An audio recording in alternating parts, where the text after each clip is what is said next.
I want to talk about again, keeping this basic, the documents that are most important to you during the loan process. Okay, they're all important, but these are the most important.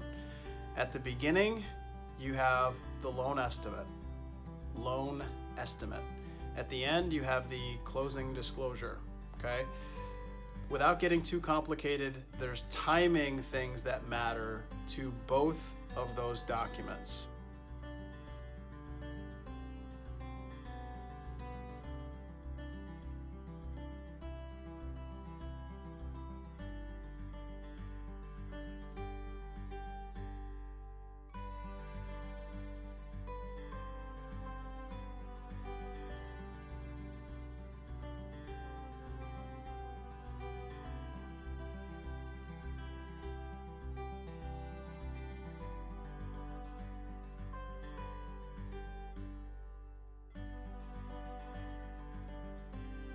Okay, the closing disclosure, that is what you get at the end, and it is what governs the entire loan. Okay, it's a 5-page document. You can download a sample off the internet, and you can go to the CFPB, the Consumer Financial Protection Bureau, cfpb.org. You can download a sample CD, closing disclosure, 5 pages. You can download a sample LE, which is a 3-page document, and the LE comes at the front and the closing disclosure comes at the back. It is a new dynamic. Got implemented in 2015. It was really messed up when it started, but it is now a relatively smooth process, still working out bugs, but loans are getting closed every single month, billions of dollars every year transaction-wise, and whether you're doing a purchase or a refinance, the LE and the CD are the dynamics. So what's going to happen at the end of the transaction, the underwriter is going to issue what's called a clear to close.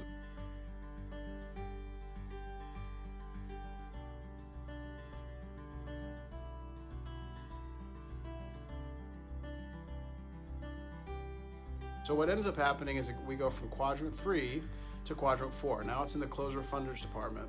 At the end of the transaction, where we're getting closer and closer to closing, the loan officer should come back to the surface.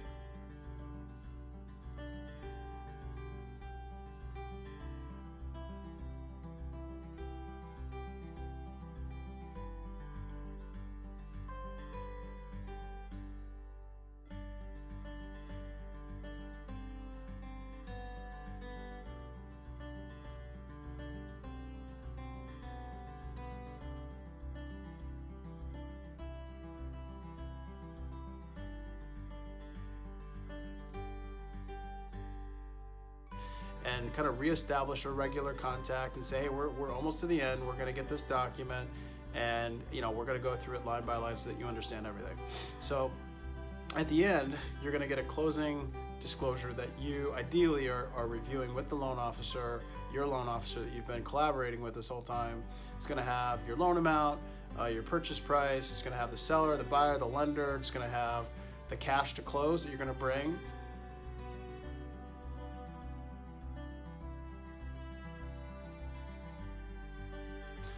It's going to have the estimated closing costs. It's going to have a bunch of stuff, and we'll go through those things in detail later. But the end of the process is you get this closing disclosure. You have to look at the closing disclosure. You have to acknowledge that you receive at least one of these closing disclosures at a minimum 3 business days before you close.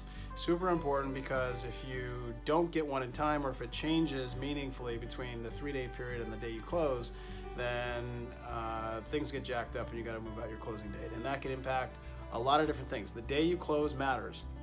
Everything that's calculated on a closing disclosure is calculated to the day. So if the day moves, the document moves. That's it. If the day moves, the numbers move.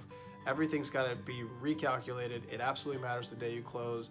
Don't underestimate that. It's not a simple process. You have actual human beings that have to redo things. You can't have it lightly where you want to close on a certain day and you just flippantly move it to another day. It doesn't work like that. It's a huge impact to multiple people in the transaction.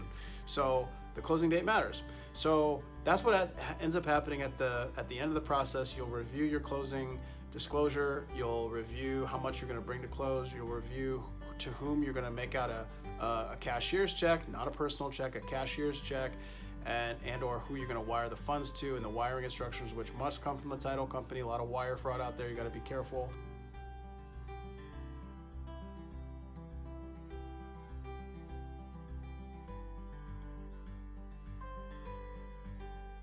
And that's the end of the process. In the next video, we'll talk about the actual closing day and what happens.